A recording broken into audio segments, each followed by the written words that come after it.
नमस्कार दोस्तों, आज जो है हम लोग 13वां दिन जो है पेपर 3 झारखंड सचिवालय एक्साइज कांस्टेबल एलडीसी पीजीटी और प्रयोगशाला जो परीक्षाएं हैं, इसमें पेपर 3 में जो है जीके जीएस का सवाल पूछा जाता है। तो इसी जीके जीएस के सिलेबस के अकॉर्डिंग जो है आज हम लोग टोटल 31 प्रश्न को डिस्कस करेंगे। देखिए, सबसे पहला सवाल कि चीन युद्ध के बाद भारत के किस क्षेत्र को राज्य का दर्जा दिया गया था। तो देखो, चीन का जो युद्ध हुआ था कब हुआ था? 1962 में। ठीक है, तो भारत और चीन का युद्ध हुआ था, उसके फलस्वरूप जो है अरुणाचल प्रदेश जो है इसको जो है राज्य का दर्जा जो है दिया गया था। ठीक है, कब? 1987 में। इसके अलावा जो है नागालैंड जो है 1963, त्रिपुरा जो है 1972। ठीक है, इसके अलावा मिजोरम जो है 1987 और ये जो अरुणाचल प्रदेश है ये जो है 1987। ठीक है, तो यहाँ पे जो चीन युद्ध के भारत और चीन के बीच में युद्ध हुआ था, इससे संबंधित जो है सवाल पूछा गया है कि इससे रिलेटेड जो है कौन सा राज्य का दर्जा दिया गया था। तो अरुणाचल प्रदेश का दिया गया था। ठीक है, आगे देखें, निम्नलिखित में से कौन सी जनजाति नागालैंड से संबंधित है? निम्नलिखित में से कौन सी जनजाति नागालैंड से संबंधित है?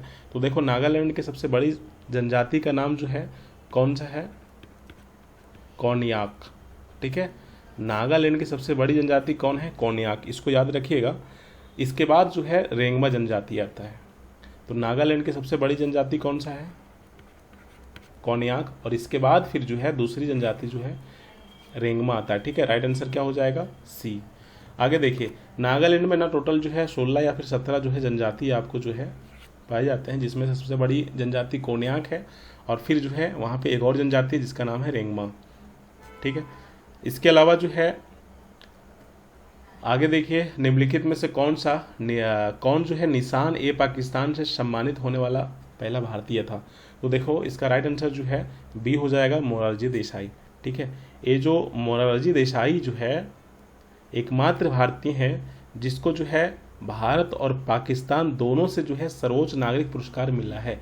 अब देखो, मोरारजी देसाई को जो है भारत सरकार के द्वारा जो है इसको 1991 में जो है भारत रत्न सम्मान जो है दिया गया था, और पाकिस्तान सरकार के द्वारा जो है मोरारजी देसाई को जो है निशान ए पाकिस्तान जो है 1990 में जो दिया गया था। ठीक है, तो 1990 में पाकिस्तान सरकार के द्वारा जो है पाकिस्तान का सर्वोच्च जो सम्मान होता है निशान ए पाकिस्तान, इसको दिया गया था। साथ ही साथ भारत सरकार के द्वारा 1991 में जो है भारत रत्न का जो है इससे सम्मानित किया गया था किसको? मोरारजी देसाई को। ठीक है, अच्छा, ये जो मोरारजी देसाई है, इसे एक और सवाल पूछा जाता है कि गैर कांग्रेसी भारतीय प्रधानमंत्री थे। ठीक है, पहला गैर कांग्रेसी भारतीय प्रधानमंत्री कौन थे? मोरारजी देसाई। आगे देखिए, निम्नलिखित में से किसने गणतंत्र दिवस परेड 2023 में पहली बार झांकी दिखाई है? इसका राइट आंसर क्या हो जाएगा? Narcotics control bureau. ठीक है, यह जो है भारत सरकार का एक जो है खुफिया संस्था है। ठीक है, और ये जो है गृह मंत्रालय भारत सरकार के अंतर्गत आता है, और इसका जो है मुख्यालय कहाँ पर है? नई दिल्ली में। कहाँ पर है? नई दिल्ली में। 17 मार्च 1986 को जो है इसकी स्थापना की गई थी। ठीक है, नारकोटिक्स कंट्रोल ब्यूरो। आगे देखिए कि भारतीय संविधान की प्रारूप समिति के अध्यक्ष कौन थे? इसका राइट आंसर BR अम्बेडकर हो जाएगा। पहले भी जो है सवाल पूछा गया था पहले के क्लासेस में। ये जितने भी सवाल करा रहे हैं ना, काफ़ी इंपॉर्टेंट है। आप लोग जो है इसको पढ़िए, नोट्स बनाइए या फिर प्रिंट आउट निकलवाना तो निकलवा लीजिए, लेकिन इसको जो है पढ़िएगा, डायरेक्टली सवाल यहीं से पूछा जाएगा। ठीक है, आपको बहुत सारे सवाल आपको देखने को मिलेंगे जीके जीएस में। निम्नलिखित में से पूछा गया है कि निम्नलिखित में से कौन सा स्मारक शाहजहां द्वारा नहीं बनाया गया? शाहजहां के द्वारा नहीं बनाया गया। तो देखो, ताजमहल बनाया गया है। ठीक है, इसके अलावा जो है आपका ताजमहल कहाँ पे है? आगरा में। लाल किला, जामा मस्जिद, ये जो दिल्ली में है, ये भी जो है शाहजहां के द्वारा बनाया गया है। बुलंद दरवाज़ा जो है ये अकबर के द्वारा बनाया गया था। ठीक है, तो इसका राइट आंसर क्या हो जाएगा? डी, शाहजहां के द्वारा नहीं बनाया गया था। कौन सा? बुलंद दरवाज़ा, क्योंकि बुलंद दरवाज़ा किन्होंने बनाया था? अकबर ने। ताजमहल शाहजहां, लाल किला शाहजहां, जामा मस्जिद शाहजहां। आगे देखिए एक और सवाल है कि पीएम मुद्रा योजना की किशोर योजना के तहत दी जाने वाली अधिकतम ऋण राशि क्या है। योजना से एक सवाल कंफर्म आएगा, ठीक है। तो ये जो पीएम मुद्रा योजना है इसके अंतर्गत 3 योजना है, ठीक है। पहला जो है शिशु, एक प्रकार का पीएम मुद्रा योजना के अंतर्गत जो है आप ऋण ले सकते हैं। दूसरा किशोर, और तीसरा जो है तरुण, ठीक है। ये जो है प्रधानमंत्री मुद्रा योजना जो है गैर निगमित, गैर कृषि, लघु सूक्ष्म उद्योग को जो है 10 लाख तक का जो है ऋण प्रदान करता है। कब शुरू की गई थी? 2015 से जो है शुरू की गई थी। ये ऋण देता है, ठीक है। शिशु योजना के अंतर्गत जो है 50,000 रुपया तक का जो है ये ऋण देता है। किशोर योजना के अंतर्गत जो है 50,000 से लेकर के 5 लाख तक जो है ये ऋण देता है। साथ ही साथ तरुण योजना के अंतर्गत जो है 5 लाख से लेकर के अधिकतम जो है 10 लाख तक का जो है ऋण देता है। यहाँ पूछा गया है किशोर योजना के तहत दी जाने वाली अधिकतम ऋण राशि, अधिकतम, तो एक किशोर योजना है इसके तहत अधिकतम कितना दिया जा सकता है? 50,000 से 5 लाख, मतलब अधिकतम जो है 5 लाख रुपया जो है दिया जाता है, ठीक है। तो ये पीएम मुद्रा योजना कब लॉन्च किया गया था? 2015 में, इसको याद रखिएगा। और ये जो इसके अंतर्गत 3 योजना है, शिशु, किशोर, तरुण। शिशु के अंतर्गत 50,000 रुपये ऋण दिया जाता है।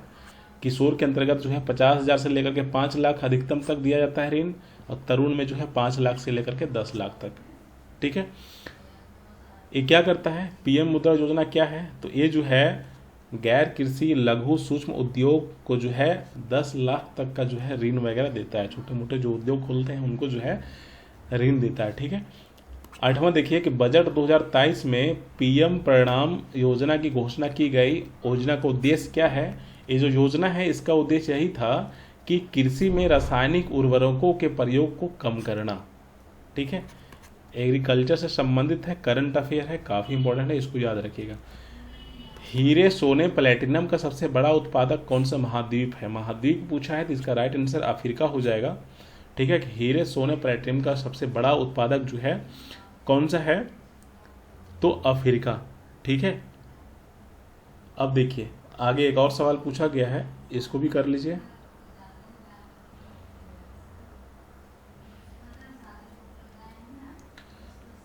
ये कौन सा संवैधानिक प्रावधान केंद्र सरकार को समाज के कमजोर वर्गों के लिए नौकरियों तथा शैक्षणिक संस्थानों में आरक्षण प्रदान करता है? संविधान का कौन सा अनुच्छेद जो है केंद्र सरकार आरक्षण देती है ना नौकरी के लिए? तो वही पूछा है कि कौन सा संविधान के कौन सा अनुच्छेद में ये चीज़ बताया गया है? तो अनुच्छेद 16 में बताया गया, ठीक है। 11वां देखिए, इसमें पूछा गया है कि पंचायती राज के त्रिस्तरीय प्रणाली में कौन शामिल है, ठीक है।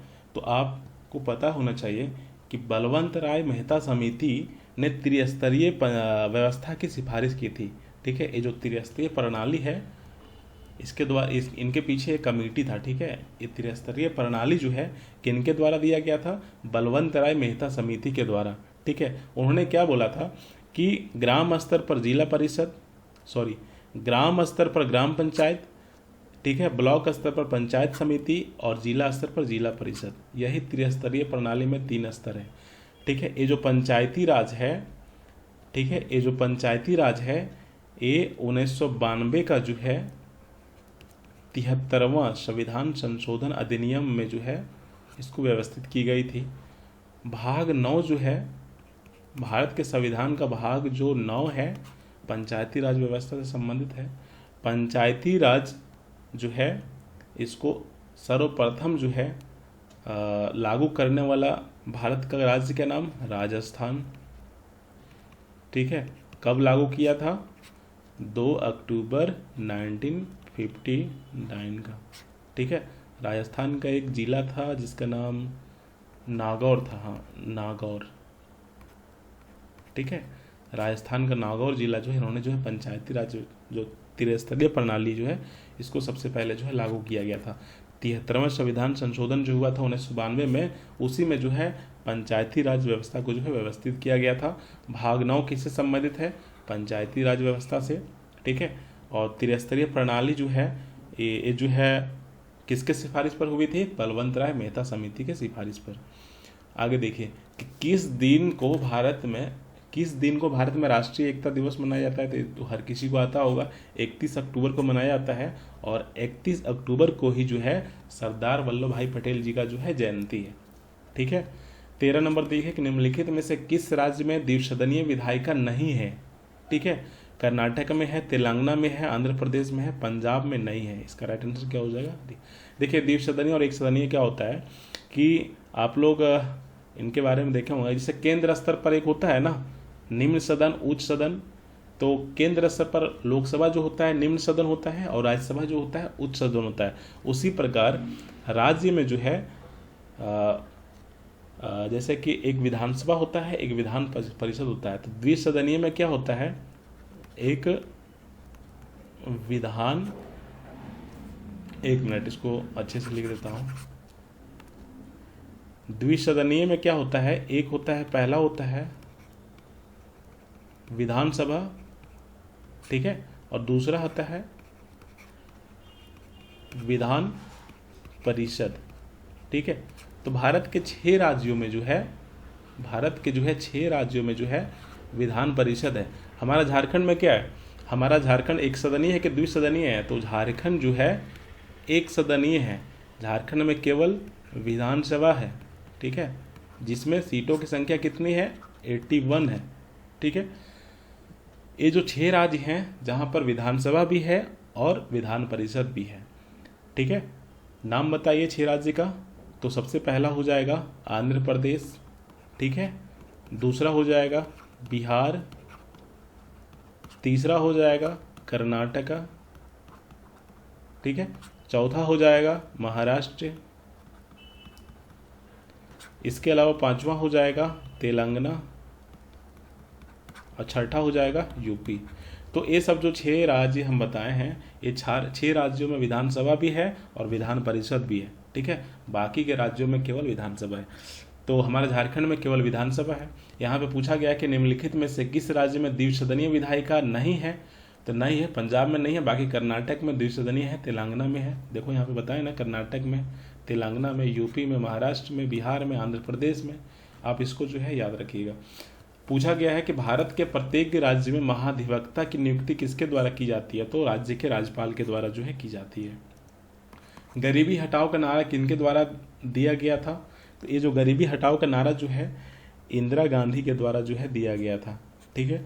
निम्नलिखित में से भारत के किस राज्य में मेला खीर भवानी उत्सव मनाया जाता है, तो ये उत्सव जो है जम्मू एंड कश्मीर में जो है मनाया जाता है। ठीक है।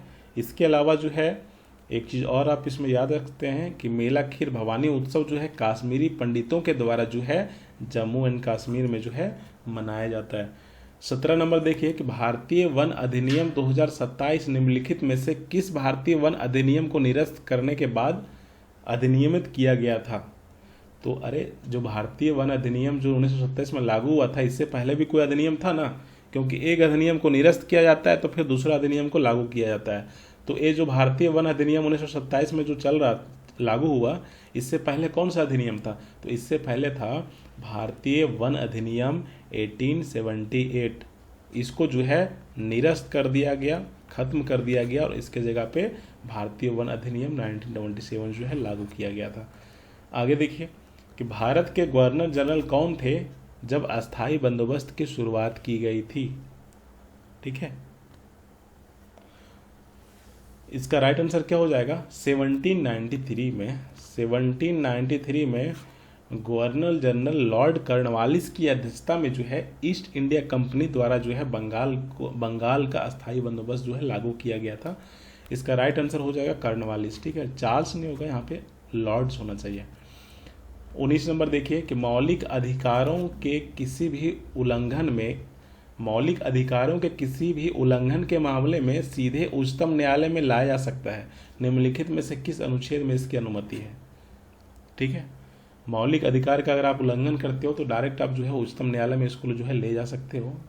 तो ये किस अनुच्छेद में बताया गया इसके बारे में, तो इसका राइट आंसर जो है झारखंड अनुच्छेद 32 में बताया गया। ठीक है। अनुच्छेद 32 में। ठीक है। और अनुच्छेद 32 को जो है BR अम्बेडकर क्या बोला है, हृदय और आत्मा। संविधान के हृदय और आत्मा किसको बताया है? अनुच्छेद 32 को बताया है। ठीक है, आगे देखिए, विश्व के सबसे ऊंचे झील में से एक है जो सिक्किम में स्थित है।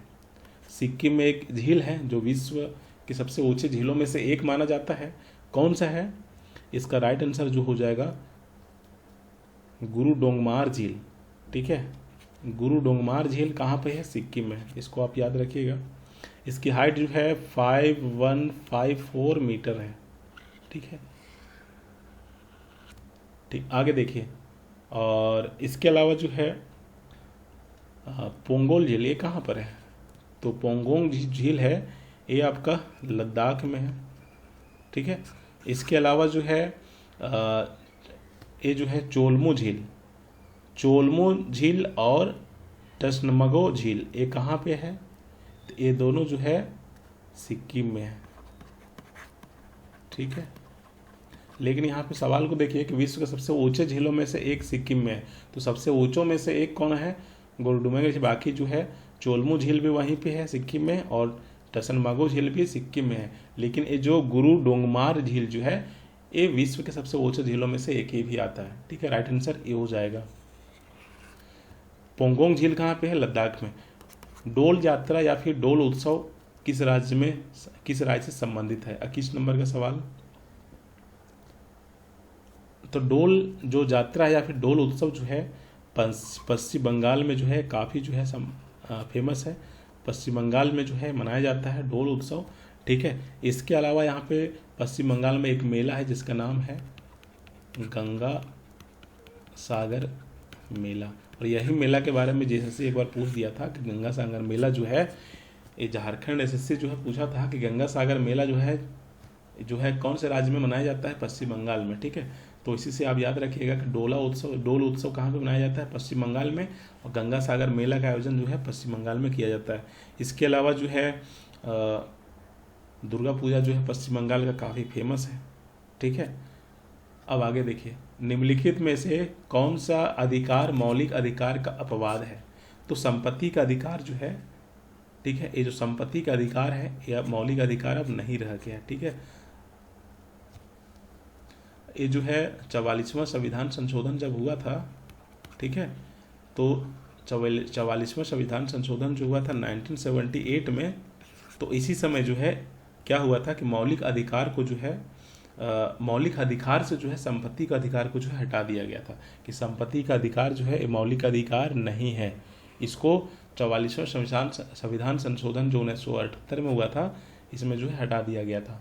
ठीक है, क्या पूछा है कि निम्नलिखित में से कौन सा अधिकार मौलिक अधिकार का अपवाद है? तो संपत्ति का अधिकार जो है मौलिक अधिकार नहीं है। ठीक है, भारत का राष्ट्रीय गीत बंकिम चंद्र चटर्जी के उपन्यास का एक हिस्सा था। यहाँ पे क्या होगा? रिक्त स्थान है, खाली स्थान है।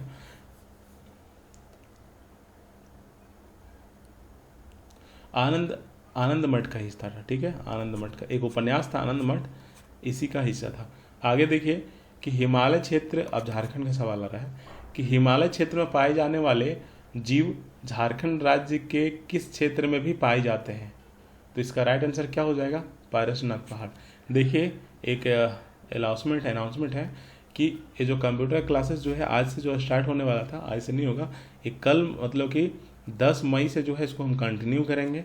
ठीक है, और इसमें जो है 40 क्लासेस होंगे, A to Z topic wise classes लेंगे। हर क्लासेस में आपको जो है ज़्यादा से ज़्यादा सवाल दिए जाएंगे टॉपिक वाइज करके। ठीक है, और उससे संबंधित प्रश्न को डिस्कस करेंगे बस इसी तरह से। और साथ ही साथ उसका जो है, जैसे कि यहाँ पे जो सवाल दिया गया इसका एक्सप्लेनेशन नीचे हमने नहीं दिया है, लेकिन जब कंप्यूटर क्लास जो इसमें जो भी PDF रहेंगे उसके नीचे यहाँ पे एक्सप्लेनेशन भी दिया रहेगा। साथ में हर क्लास में जो है आपको ज़्यादा से ज़्यादा प्रश्न यहाँ पे डिस्कस करवाएंगे। ठीक है, आपको PDF मिल जाएंगी, आप PDF से भी पढ़ सकते हैं विद आंसर की, विद सॉल्यूशन, विद एक्सप्लेनेशन। इसके अलावा टॉपिक वाइज क्लासेस लेंगे, थ्योरी और MCQ दोनों साथ में डिस्कस करेंगे। इसमें जो है ज़्यादा से ज़्यादा टेस्ट हम दे पाएंगे आपको, इसमें से लगभग 30 से ज़्यादा टेस्ट जो है आपको मिलेगा। ठीक है, और इस तरह से 20 प्रश्न पूछे जाएंगे झारखंड सचिवालय में। ठीक है, मतलब 20 प्रश्न इंटू 3 मार्क्स, कितना हो गया? 60 नंबर का केवल कंप्यूटर आएगा।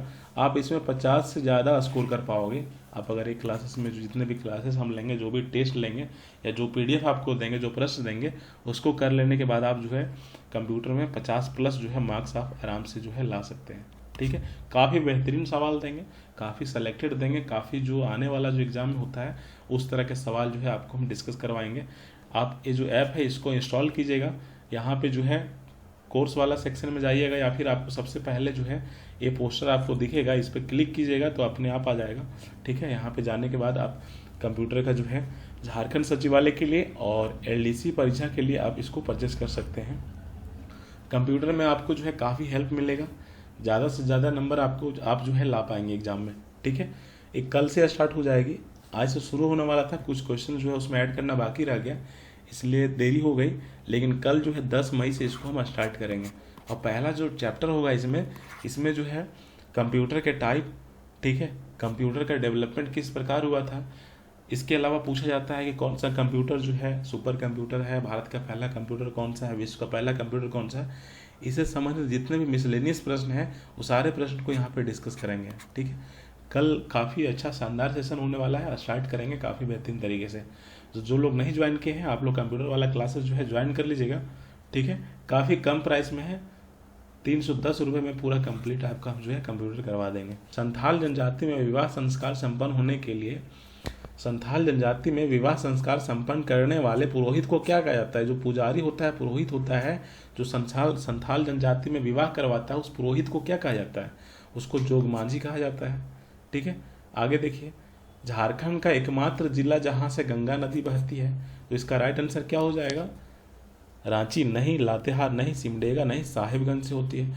अब यहाँ पे जो है सवाल पूछा जाता है कि ये जो है साहिबगंज से गंगा नदी गुजरती है, तो झारखंड के साहिबगंज से, मतलब यहाँ पे डायरेक्टली पूछा जाता है कि झारखंड का एकमात्र जिला जहाँ गंगा नदी बहती है, उसका राइट आंसर क्या हो जाएगा? साहिबगंज। ठीक है, गंगा नदी झारखंड से गुजरते वक्त टोटल जो है 83 किलोमीटर तक जो है दूरी तय करती है झारखंड में। गंगा नदी झारखंड में 83 किलोमीटर दूरी तय करती है। ठीक है, इसको याद रखिएगा। झारखंड के किस जिले में कोल्हुआ पहाड़ अवस्थित है? तो कोल्हुआ पहाड़ जो है चतरा में अवस्थित है। ठीक है, सनातन बौद्ध जैन धर्म का जो है कोल्हुआ पहाड़ संगम स्थल है। ठीक है, और ये जो है ये जो कोल्हुआ पहाड़ है, ये महाभारत काल में यह स्थल राजा विराट की राजधानी थी। राजा विराट की राजधानी थी कोल्हुआ पहाड़। ठीक है, महाभारत काल में। ठीक है, और वहाँ यहाँ पे जो है कोल्हुआ पहाड़ में जो है कौलेश्वरी की प्रतिमा जो है यही राजा विराट के द्वारा जो है स्थापित किया गया था। एग्जाम में पूछता है ना कि कौलेश्वरी मंदिर कहाँ पे अवस्थित है? कोल्हुआ पहाड़ में। कहाँ पर है? चतरा में है। तो अब समझ में आ गया आपको ना कि कौलेश्वरी मंदिर जो है, ये जो किन्होंने स्थापित किया था कौलेश्वरी मंदिर को, तो महाभारत काल के जो है एक राजा हुआ करते थे, राजा विराट, उन्हीं के द्वारा जो है कोल्हुआ पहाड़ पर जो है कौलेश्वरी की प्रतिमा जो है स्थापित की गई थी। ठीक है, ये जो PDF है हमारा, जितने भी क्लासेस होते हैं उसका PDF हमारे टेलीग्राम ग्रुप में मिलेगा, तो आप लोग जो है ये टेलीग्राम ग्रुप में ज्वाइन कर लीजिएगा। इसका लिंक हमने डिस्क्रिप्शन पे डाल रखा है। झारखंड राज्य में स्थित कनाडा बांध किस नदी पर अवस्थित है? तो इसका राइट आंसर क्या हो जाएगा? मयूराक्षी नदी पर।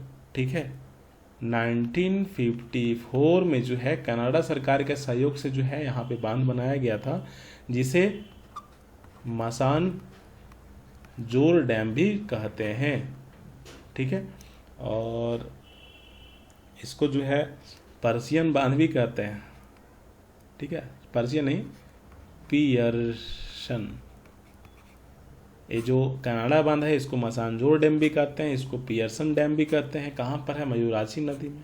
ठीक है, अब इसको जो है इस तरह से आप याद रख सकते हैं। बाकी जो है और भी सवाल इससे किस तरह से पूछ सकता है, इसमें जो है, ठीक है, आगे देखिए कि कोनार जल विद्युत केंद्र झारखंड राज्य के किस जिले में स्थित है? तो ये जो कोनार जल विद्युत केंद्र जो है झारखंड राज्य के हजारीबाग जिला में।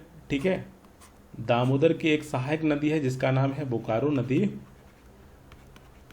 ठीक है, यही बोकारो नदी पर जो है एक कोनार जल विद्युत केंद्र जो है बनाया गया। कोनार डैम आप लोग गए होंगे या फिर सुने होंगे नाम, कहाँ पे, हजारीबाग में। लास्ट सवाल है कि झारखंड के सिंदरी में देश का पहला उर्वरक कारखाना कब लगाया गया था। ये जो कारखाना है ये सिंदरी में जो है कब लगाया था, तो सिंदरी जो है कहाँ पर है, धनबाद जिला में पड़ता है। और यहाँ पे जो है खाद का कारखाना जो है सिंदरी में जो है कब लगाया गया था, 2 मार्च 1951 को। ठीक है, तो इसका राइट आंसर ए हो जाएगा। तो इस तरह से जो है हम लोग डेली प्रश्न करते हैं। आज भी काफ़ी इंपॉर्टेंट सवाल दिए थे।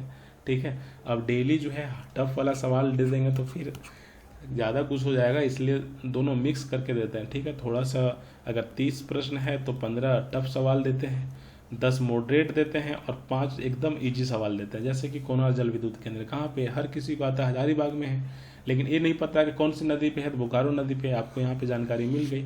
ठीक है, तो इस तरह से हर क्लासेस में जो है कुछ टफ क्वेश्चंस देंगे। जैसे जीके जीएस का सवाल कुछ टफ था, जैसे ये जो प्रधानमंत्री मुद्रा योजना था उसके बारे में आपको बताया ना डिटेल में कि 3 प्रकार होते हैं। ठीक है, तो इसी तरह से डेली क्लासेस में जो है हम तरह तरह के प्रश्न आपको देंगे जो काफ़ी इंपॉर्टेंट होगा, डायरेक्टली एग्जाम में पूछेगा। बाकी जो है पीडीएफ हमारा टेलीग्राम ग्रुप में मिल जाएगा, वहाँ से आप ज्वाइन करके इस पीडीएफ को पढ़िएगा। वहाँ पे सारा पीडीएफ में जो है आंसर की हम दे रहे हैं, इसको प्रिंट आउट निकल के या फिर नोट्स बना के आप पढ़ सकते हैं। बाकी जो कंप्यूटर क्लासेस नहीं लिए हैं आप लोग ले लीजिए, कल से इसको स्टार्ट करेंगे। और ये जो हमारा ऐप है exam portal app for JPSC JSSC, इसका लिंक नीचे डिस्क्रिप्शन पे दिया हुआ है, वहाँ से जा करके आप इसको जो है ज्वाइन कर सकते हैं। ठीक है, और नहीं तो अधिक जानकारी के लिए इस नंबर पे आप व्हाट्सएप भी कर सकते हैं। तो आज इतना ही रखते हैं, थैंक यू।